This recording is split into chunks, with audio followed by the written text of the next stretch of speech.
La revue de presse d'Europe 1 avec Olivier Delagarde. Olivier, ce matin, le pape François continue de faire la une de nombreux journaux. Mais oui, Jacques, parce que c'est une émotion universelle, titre La Croix. Le deuil est planétaire, annonce Le Parisien aujourd'hui en France. Alors il y a bien sûr la ferveur populaire partout. Vous lirez des reportages de terrain sur l'émotion des catholiques, mais plus largement, il y a aussi une dimension politique qui n'échappe à personne. Déjà, ces obsèques s'annoncent comme l'un des plus grands rassemblements de chefs d'État, signale Le Parisien. Sans aucun doute, ces funérailles auront l'ampleur de celles d'Élisabeth II en 2022, avance notre ami Stéphane Bern dans ses colonnes. Au jeu des comparaisons, les experts regarderont si l'événement sera même à la hauteur des obsèques de Jean-Paul II, qui réunit, rappelons-le, 1 million de personnes à Rome. On va assister à un ballet diplomatique comme rarement vu, avec les gens les plus puissants du monde, même quand ils ne s'aiment pas entre eux. Il faudra à tout prix être sur la photo, ajoute Bern. Plus de 500 personnalités internationales devraient être présentes. Mais alors, pourquoi le gratin de la planète va-t-il se presser au Vatican ? Interroge Thomas Poupeau. Alors certes, c'est le plus petit État du monde, répond Stéphane Bern, mais il dispose d'un pouvoir moral hors norme. C'est le siège du catholicisme, donc en étant vu aux obsèques du pape, vous parlez à votre population catholique, même si vous ne l'êtes pas.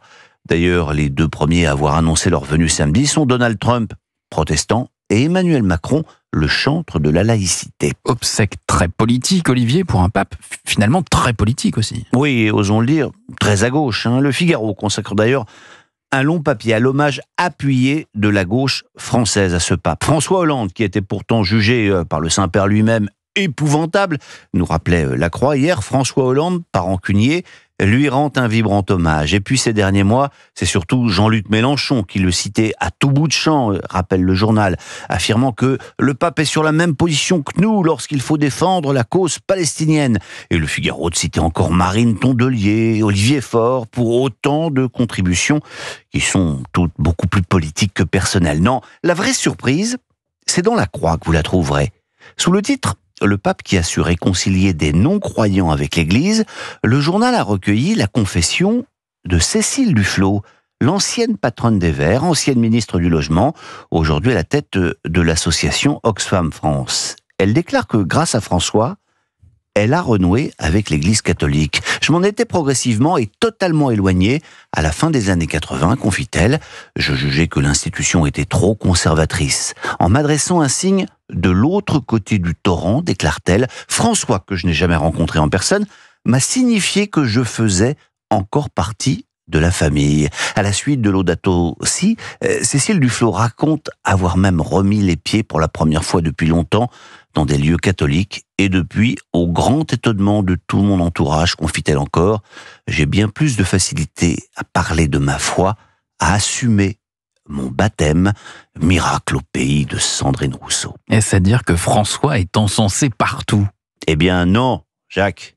Mais ce n'est donc pas de la gauche que viennent principalement les critiques, mais de la droite. Témoin d'abord cet édito à la une du Figaro. Bon, d'accord, François avait plein de qualités, c'était un pèlerin de la paix, écrit Philippe Gély, mais il faut toujours se méfier quand un éditorialiste commence par du cirage de pompe. Car il y a un mais, il faut aussi reconnaître que ce n'était pas un stratège de la géopolitique, balance-t-il. À la différence de Jean-Paul II ou Benoît XVI, François fut souvent dépassé par les complexités du monde. Les Ukrainiens, par exemple, n'ont pas compris qu'il les invite à hisser le drapeau blanc face à l'envahisseur russe. Les Arméniens ont cherché en vain son soutien quand l'Azerbaïdjan les chassait du Haut-Karabakh. Il a aussi infligé aux 12 millions de chrétiens de Chine la tutelle de Xi Jinping sur le choix de leurs évêques. Les Syriens l'ont vu maintenir un nonce à Damas jusqu'à la chute du bourreau Assad. Bref, conclut-il abruptement, ce pèlerin de la paix n'a pas toujours été celui de la justice. Et puis, il y a aussi sa vision économique. Et là, c'est dans Les Échos que Dominique Seux taille une soutane à ce pape qui a eu des mots extrêmement durs contre le capitalisme, le libéralisme et la mondialisation. Son idée que les pays pauvres le sont encore à cause de leur écrasement par les seuls pays du Nord ne résiste pas à l'examen des faits, écrit-il. Il s'est trompé. Et il faut oser dire que d'une certaine manière, François a pratiqué une forme de populisme économique. Le plus étonnant, écrit encore Seux, c'est que ce pape aurait dû aimer l'Europe et son modèle d'État-providence, qui redistribue plus de 50% de ce qui est produit, mais non. Alors offrons la conclusion au cardinal Fernandez, son ami, cité à la une de Ouest France. François, disait-il, aime les visages plus que les idées. Une jolie manière chez les jésuites de dire que vous ne pensez pas très bien. Quoi d'autre dans les journaux, Olivier? Et le credo de Bruno Retailleau, maintenant, c'est dans l'Opinion que vous lirez cela. En fait, le ministre de l'Intérieur et candidat à la présidence des LR s'apprête à publier le texte d'un discours qu'il a prononcé à Londres en mars dernier, discours dans lequel il esquisse, au nom de la bataille vitale contre l'islamisme, son manifeste du libéral-conservatisme. Entre l'islamisme politique et le wokisme, une convergence des haines s'est établie, écrit-il, en évoquant notamment le terme d'islamophobie qui sert de gaz incapacitant aux islamistes. On neutralise tout questionnement sur l'islam et même tout avertissement sur l'islamisme politique. À lire également ce matin cette petite bombe politique, c'est le Parisien qui lève le voile sur cet article que s'apprête à publier demain Paris Match.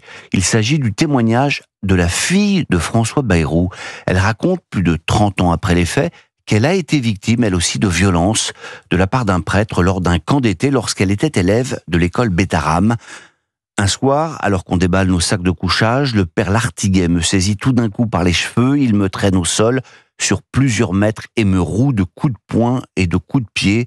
Pour parler crûment, je me suis uriné dessus, raconte cette femme qui a aujourd'hui 53 ans, et je suis resté toute la nuit comme ça. Elle en ressort avec des ecchymoses et des acouphènes. Cette histoire, explique Thomas Soulier, c'est la première fois qu'elle la raconte aux Français et à son père. À la lecture de l'article, François Bayrou s'est montré bouleversé, confie un de ses proches, car s'il était au courant que sa fille allait témoigner dans un livre choc, il en ignorait le contenu. Bon, mais je ne vais pas vous laisser sur cette triste affaire. Je vais vous proposer de terminer par un anniversaire, parce qu'il y a 50 ans, précisément, un tout jeune chanteur sortait son premier disque. Écoutez. Écoutez-moi, vous les ringards, écologistes des boulevards. Vos beaux discours, il y en a plein d'eau, il y a du soleil dans les ruisseaux. La tour ouais, 50 ans, vous voyez. C'est Renaud. C'est Renaud. Hein, et oui, évidemment. Et déjà, il en voulait un peu aux écologistes. Hein. Amoureux de Paname, c'était le titre de ce disque. Mais les Parisiens ne sont pas encore sous le charme. Il ne vendra que 2000 exemplaires de sa déclaration d'amour. Mais déjà, on l'entend bien, le style de Renaud est né. 50 ans plus tard, il est célébré aujourd'hui par le Parisien. Éric Bureau et Emmanuel Marolle ont obtenu une longue interview de ce chanteur plutôt rare dans les médias. Ça me fait plaisir et en même temps ça m'angoisse cet anniversaire, confie-t-il avant d'avouer qu'il y a 50 ans, il se rêvait plutôt acteur. Nous sommes alors dans les années 70. À l'époque, entre deux figurations, il fréquente un bistrot où il y a un petit loupard qui parle verlan et qui va l'inspirer. 2 ans plus tard, il sortira ce qui va devenir un immense succès et les Français ne le laisseront plus jamais tomber. Accoudé au flipper, le type est entré dans le bar, a commandé un jambon beurre, puis il s'est approché de moi, puis il m'a regardé comme ça. T'as les bottes, mon pote, elles me bottent. Je parie que c'est les Santiago, viens faire un tour. C'était la revue de presse d'Olivier Delagarde. Merci beaucoup, Olivier, très bonne journée à vous.